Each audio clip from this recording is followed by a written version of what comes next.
March 25, 1949. A cold morning in the dunes of Scheveningen. A man walks toward a wooden post, no handcuffs, no blindfold forced on him against his will. He asked for none. 12 rifles are already aimed at his chest. In less than 60 seconds, the most feared man in Nazi-occupied Holland will be dead. But here's what almost nobody tells you: this execution wasn't just punishment. It was the final chapter of a man who once controlled the fate of 110,000 human lives, and lost control of his own the moment one bullet, meant for someone else, hit him instead. His name was Hanns Albin Rauter.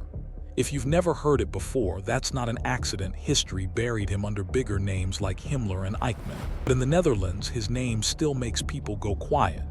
He wasn't just a Nazi officer. He was the architect of terror in an entire occupied country, the man who decided who lived, who vanished, and who was shot in the street as a lesson. And yet, the way his story ends is stranger, more human, and more chilling than almost any other Nazi downfall you've heard of. Stick with me, because by the end of this video, you'll understand exactly how one bad decision on a dark forest road brought down a man who thought he was untouchable.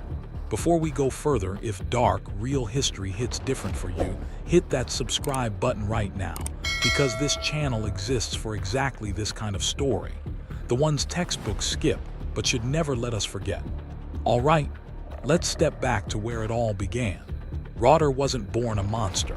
He was born in 1895 in a quiet Austrian town called Klagenfurt, the son of a respected forester. He wanted to be an engineer.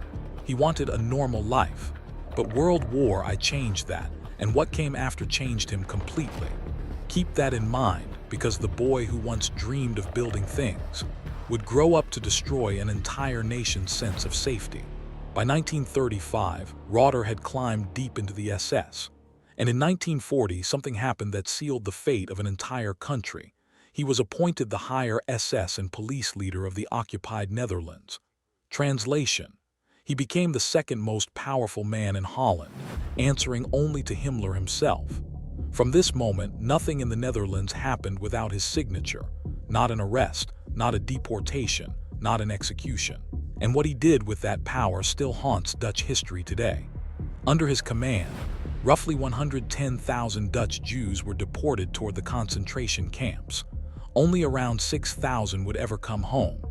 Let that number sit with you for a second, because what's coming next is the part where Rauter created a rule so cold, so calculated, that even some of his own men were disturbed by it. He called it retaliation math. One dead Nazi official equaled 10 executed Dutch civilians.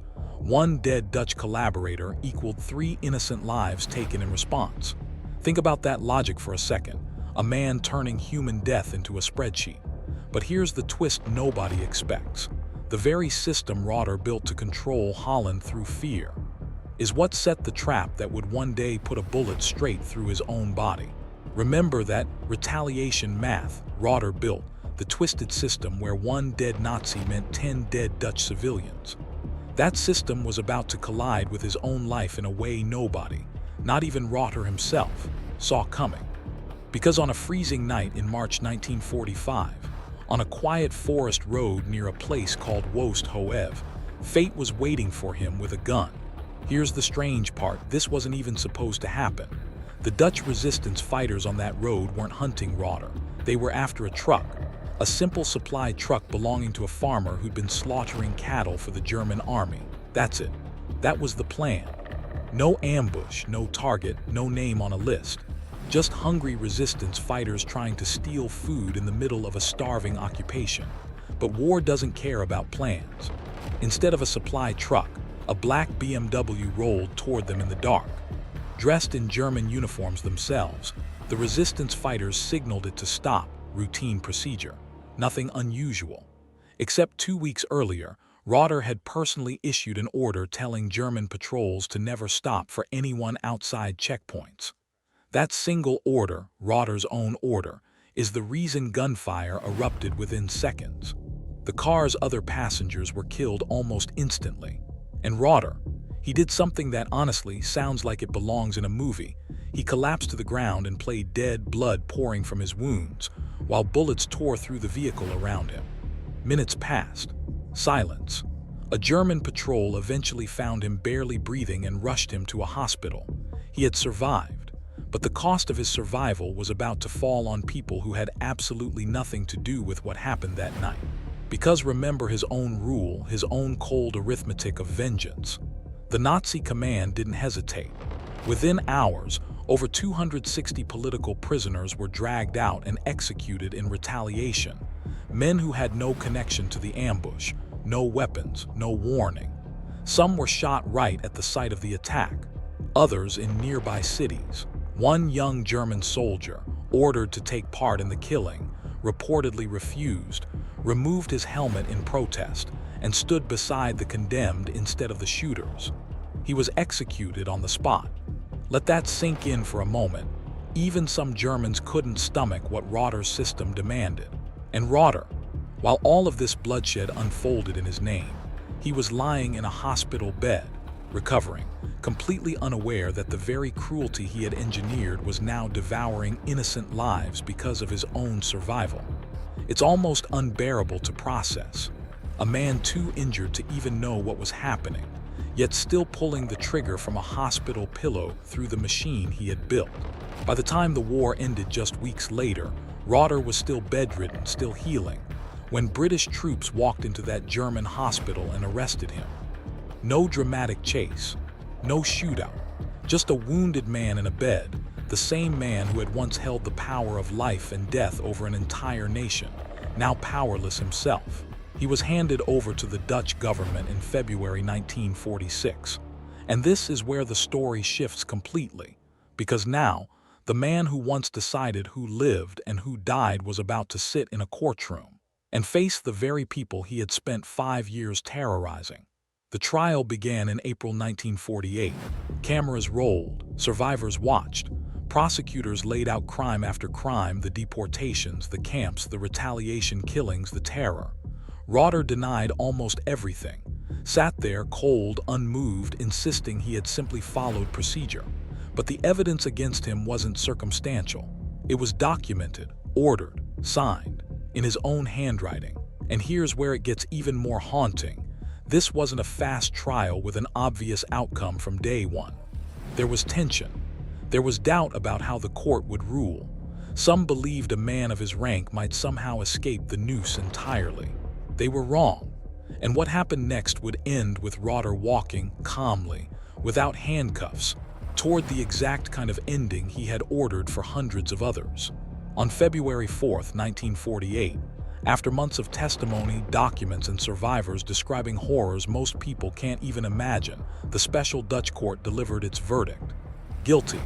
Guilty of crimes against humanity. Guilty of the deportations. Guilty of the retaliation killings. Guilty of turning an entire occupied country into a place where fear decided who woke up the next morning. The sentence, death. But here's the part that surprises most people. Rauter didn't accept it quietly. His lawyers filed appeal after appeal. Clemency petitions were submitted, arguing for his life to be spared.